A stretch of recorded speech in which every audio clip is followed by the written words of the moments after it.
If you're planning to visit Munnar and searching for the best way to explore it in a limited time, then this video is made just for you. Hey guys, welcome back to Sagar Cubes and this is Sagar. In this video, we will be covering everything you need to know, including how to reach Munnar, where to stay, places to visit, local transportation, what to eat, the budget and much more. If you're looking for Munnar packages, then check the link in the description box below. You will get crazy Munnar deals and reliable services. Just click on the link and climb the deal.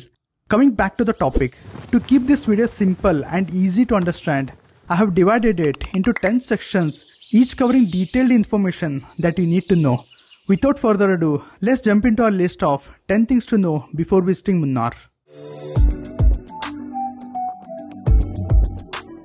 Located in the Western Ghats of India at an elevation of 1600 meters above the sea level, Munnar is a breathtakingly beautiful destination situated in God's own country, Kerala. You would have probably heard a lot about Munnar's beauty, including never-ending tea plantations, stunning waterfalls, and rich cultural heritage. Everything you would have heard or seen online about Munnar is indeed true. Munnar is one of the most beautiful hill stations in India with mesmerizing views. If you are looking for a scenic place to spend time with your friends and family, then Munnar should be at the top of your bucket list. That's enough about Munnar. Let's see how to get there.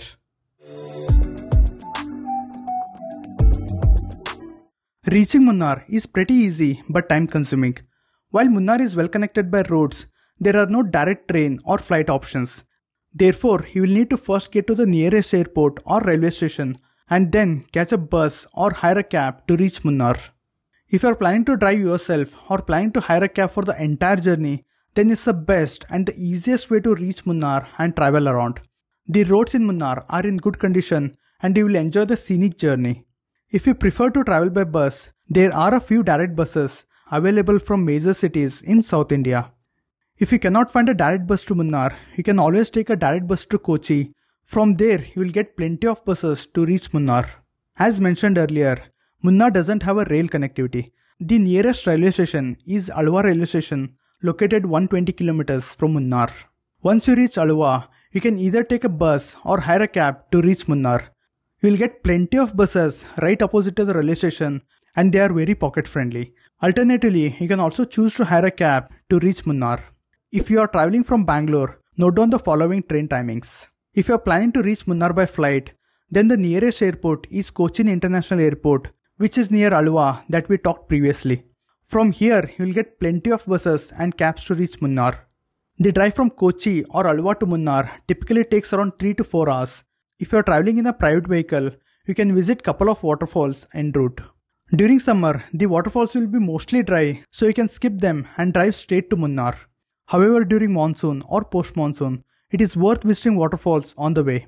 If you include these waterfalls to your itinerary, then it will add couple of hours to your journey time and it can take around 5 to 6 hours to reach Munnar. Munnar offers a wide range of accommodation options for all budget categories. The exotic stays are spread around Munnar, including tea estate bungalows where you can stay right in the middle of tea plantations. Instead of staying in Munnar city, you can choose to stay a bit far from Munnar and you will get amazing properties with stunning views and better prices. These offbeat stays are ideal if you are traveling in a private car or hiring a cab, but if you don't have your own vehicle, I would recommend staying close to Munnar city for easier accessibility. During our trip, we stayed in hostel, which is a great spot if you are traveling with friends but not suitable for families. I will provide a links to a few recommended stays in the description box below.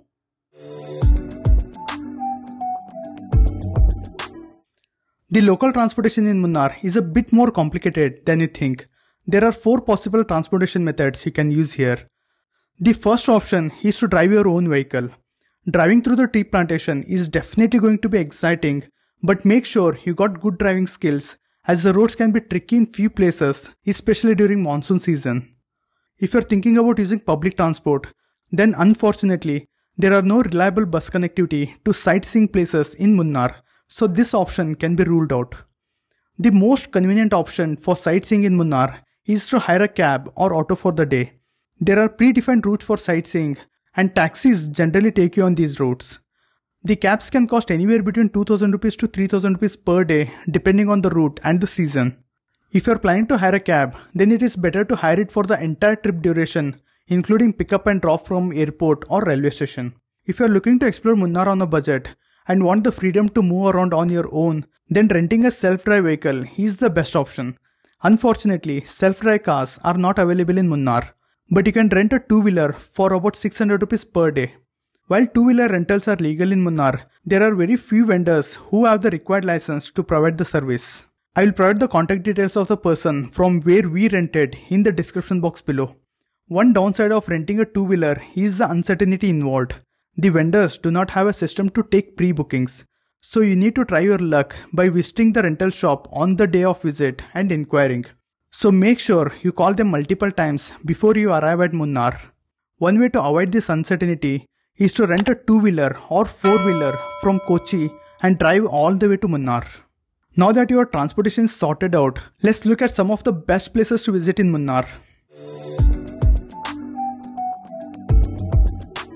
If you look at the map, you can see 4 routes leading from Munnar.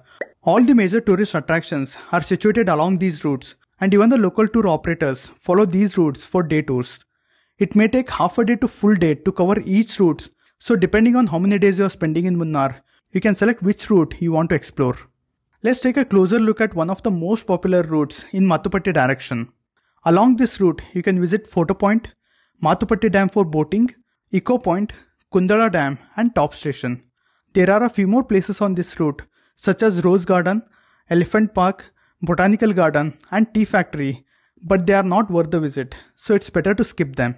If you want to witness breathtaking tea plantation stretches, then explore Tekadi direction, also known as Gap Road.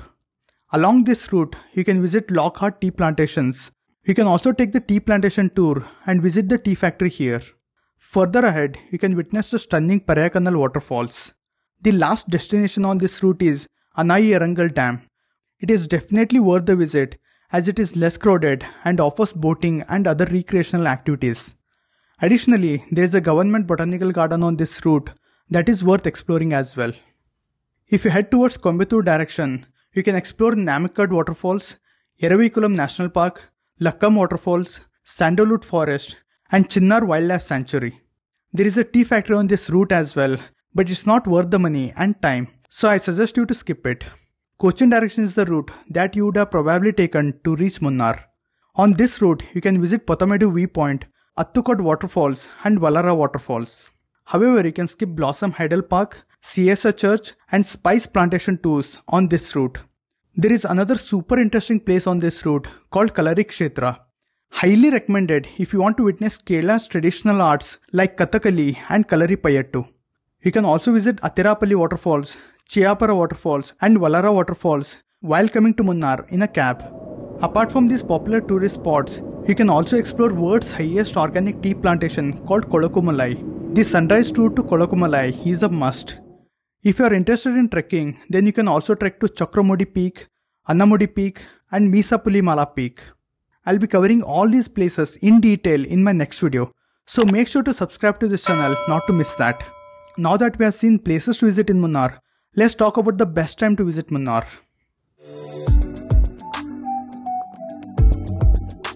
You can visit Munnar throughout the year and you will see different versions of Munnar in each season. The summer season, which is from March to May, is the peak season and attracts the most visitors.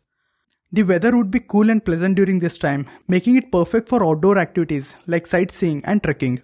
However, prices for hotels, transportation and activities are higher during this time. The winter season from September to February is the best time to visit Munnar if you are looking for pleasant weather. This is also the best time for trekking activities in Munnar. If you are looking for a quieter and more budget-friendly trip, then monsoon season from June to August is a good time to visit Munnar. During this time, hills and valleys come alive with lush greenery and the waterfalls are at their fullest. If you love rainy weather, then monsoon in Munnar will be a magical experience for you. Munnar doesn't have a lot of cafes and exotic restaurants like other tourist destinations, but you can easily find a lot of restaurants serving authentic South Indian food. One such restaurant that we highly recommend is Sarvanand Bhavan, located in the main market. It offers delicious South Indian food at reasonable prices. However, if you are in the mood for fine dining, then you can visit restaurants in any good resort. Most of them allow outside guests for dining. We visited Hornbill restaurant situated inside Blackberry Hill Resort and also visited a 5-star property called Amberdale for dinner. Both of them were pretty good, but they were a bit expensive. I will list some of the good restaurant options in my blog, so make sure to check it out after watching this video.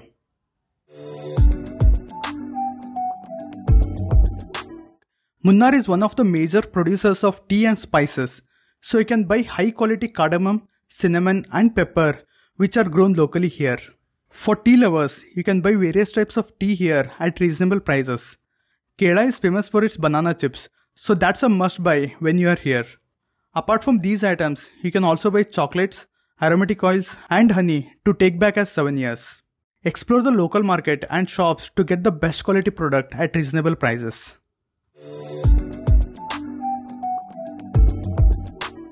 Munnar is a pocket-friendly destination where majority of the expenses depend on the mode of transportation and accommodation. We try to do budget trips while maintaining a good balance between comfort, quality and cost. Our 3-day Munnar trip costed close to 20,000 rupees. Here is a detailed breakdown of our expenses. We took a train from Bangalore to Alwa, costing 1465 rupees for round trip. The bus from Alwa to Munnar costed 560 rupees for 2-way travel. For local transportation, we rented a scooter at 600 rupees per day, totaling 1800 rupees for 3 days. We spent additional 650 rupees on petrol.